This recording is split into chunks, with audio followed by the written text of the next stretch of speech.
ഇന്നും നമ്മളടി പത്തിരി എന്നെ. അപ്പൊ ഞാൻ വിചാരിക്കും വല്ല അമേരിക്കയിലും ഞാൻ ജനിച്ചാൽ മതിയോ, ഒന്നുമില്ലെങ്കിൽ പത്തിരി എന്തെങ്കിലും ഒന്ന് മോചനം കിട്ടാനല്ലോ. പിന്നെ അന്ന് മദേഴ്സ് ഡേ ആണ് ഞാൻ അങ്ങോട്ട് ക്ഷമിച്ചാൽ. ഇനിയിപ്പോ നാളെ അതും കിട്ടിയില്ലെങ്കിലോ? പിന്നെ അമ്മനെ സോപ്പിടാൻ വേണ്ടിയിട്ട് ഞാൻ കിടന്ന് പഠിച്ചിട്ട് ഞാൻ തന്നെ അങ്ങോട്ട് മടിക്കച്ചു. എന്താ ഉണ്ടാക്കാൻ പോകുന്നു മമ്മ? നമ്മള് മാങ്ങ അച്ചാറ്.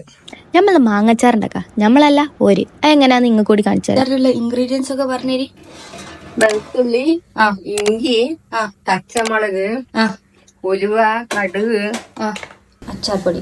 എനിക്ക് തന്നെ ഉണ്ടാക്കാൻ അറിയില്ലല്ലോ, തിന്നാനല്ല അറിയുള്ളൂ. ഓല് പിന്നെ അന്താരാഷ്ട്ര കുക്കുകളായോണ്ട് ഒരു കാര്യമായിട്ട് എന്തൊക്കെ ഡിസ്കസ് ചെയ്യുന്നുണ്ടായിരുന്നു. ഞാൻ പിന്നെ എല്ലാം അറിയുന്ന മാതിരി അങ്ങനെ അങ്ങ് നിന്നു. മലബാരി സ്പെഷ്യലാ? മലബാരി സ്പെഷ്യലാ? എന്റെ ഇടയിൽ മിണ്ടാന്നിട്ടൊന്നും ഒരു കാര്യമില്ലാന്ന് നമുക്ക് മനസ്സിലായി. ആ സത്യം മനസ്സിലാക്കി മമ്മ എന്തേലും ഇങ്ങോട്ട് കാട്ടിട്ട് വെച്ചിട്ട് ഓരോരോ പണിയെടുത്തു. കഴിക്കണം. ഇതൊന്ന് ടേസ്റ്റ് ചെയ്തിട്ട് എരിവോ ഉപ്പോ കുറവുണ്ടെങ്കിൽ പറയണം. അത്ര പണിയുള്ളൂ? എത്ര മിനിറ്റ് ഉണ്ടാവും മാക്സിമം? 10 മിനിറ്റ് മതി. 10 മിനിറ്റ് മതി. 10 മിനിറ്റ് കൊണ്ട് ചാണ റെഡി.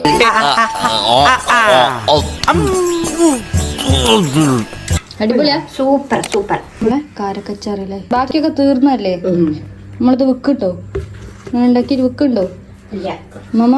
നമ്മളെ ആവശ്യത്തിന് നമ്മൾ വിൽക്കൂല. അങ്ങ് പറയട്ടെ, നമ്മളെ പ്രേക്ഷകർ എന്താക്കോ? അപ്പൊ അതിനാവൂല. ആവൂല? അങ്ങ് പറയട്ടെ. നമ്മളെപ്പോ ഒരേ ആവശ്യത്തിന് മാത്രം. ആവശ്യത്തിന് മാത്രം.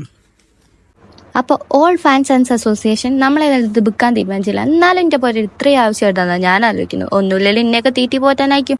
അപ്പൊ ഓക്കെ.